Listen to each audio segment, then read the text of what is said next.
Hello class 6. Previous day we had studied about the plant life, the leaves, the types of leaves and the function of leaves. Today we are going to study about the flowers. So let us come and see the parts of a typical flower.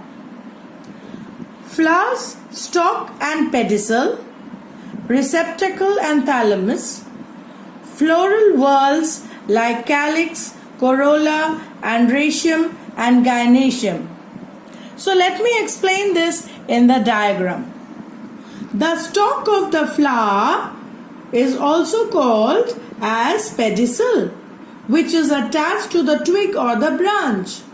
Then the upper part of the pedicel is little flat, so that the other whorls of the flower can stay on it. So the first whorl is sepal. It is green in color and biologically it is known as calyx.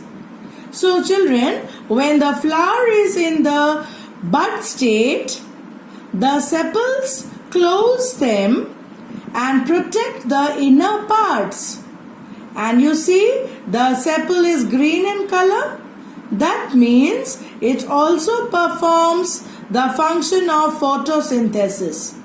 So now let us go to the second whorl. Second whorl is the calyx, corolla.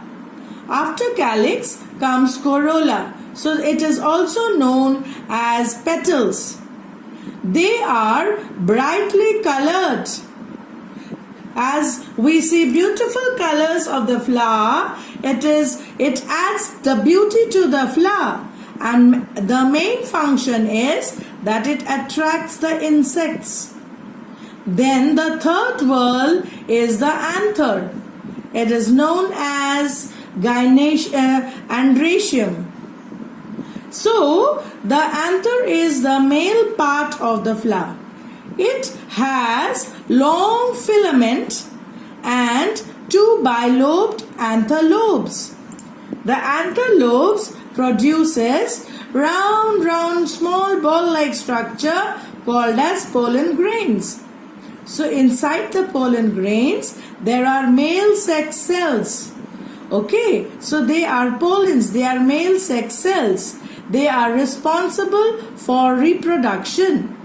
Now we come to the last and the main whorl is called as gynoecium. As you can see the structure, it is round and pot shaped below, and then it tapers into long tube like shape called as style, and on top it is flat called as stigma. So gynoecium is the female part of the flower. It contains ovule. So these ovule produce egg, or we can call them ovum. So ovum is the female gamete or the female sex cell.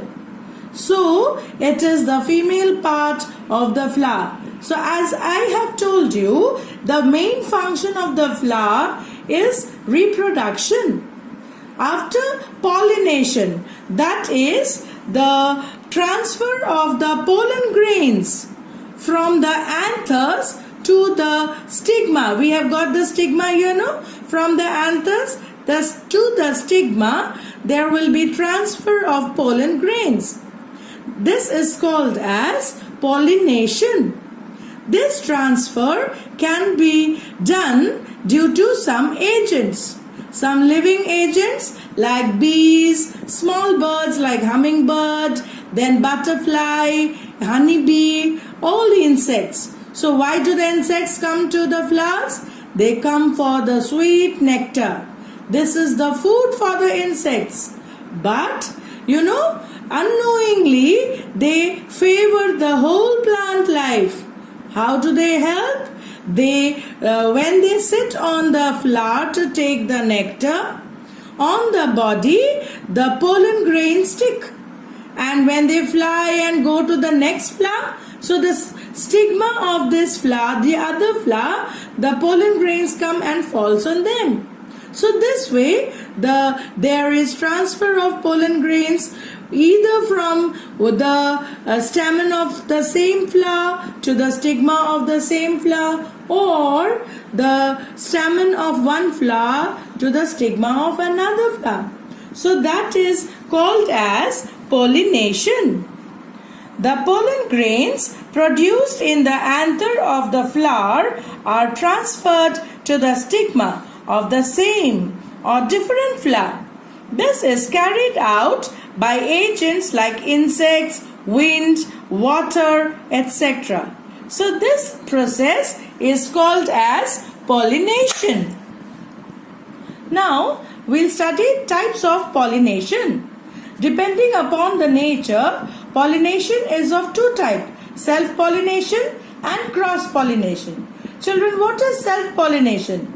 You think of only one plant, and in one plant there are many flowers. So if there is transfer of pollen grains from the anther of a flower to the stigma of the same flower, or the transfer of pollen grains from the anther of one flower to the stigma of another flower, but children of the same plant, so that is called self-pollination. Now, what is cross-pollination? That means both we have to take two or more than two plants from here. Now, the species, that is the kind of flowers, should be same.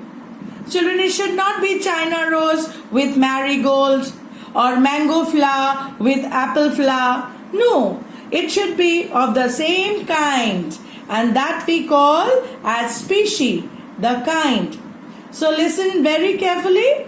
When there is transfer of pollen grains from the anther of one flower to the stigma of another flower of another plant, but the kind of flowers are same, then it is called cross-pollination. So, pollination, as we have said before, takes place by many agents. So, there are pollination by insects. Here, the insect pollinated flowers should be showy with beautiful corolla or petals, should have sweet nectar, and a very sweet fragrance will attract the insects. And the flowers which are pollinated by wind, their anthers should be very light, so that when the wind blows, their pollens will be carried with the winds, and they will be in many in number. And there are some flowers, like Vallisneria. They are pollinated by water. Children, please learn the spelling Vallisneria. Okay. Then did you hear about the biggest flower in the world? It is Rafflesia. It grows on the ground and it doesn't grow very high. Okay, so it is pollinated by, surprisingly, by elephants. So when elephants walk in the forest, and Rafflesia is very big, so when the elephants stamp on these flowers, so maybe sometimes the anthers of Rafflesia come and fall on elephant's leg. So when the elephant moves to another flower, then what will happen? Then that pollen grain falls on the other Rafflesia. So this way there is transfer of pollen grains, and this finishes the chapter up to pollination. So this is the first part. In the next part, children, in the next video, we'll study about fertilization and fruits. Okay, thank you.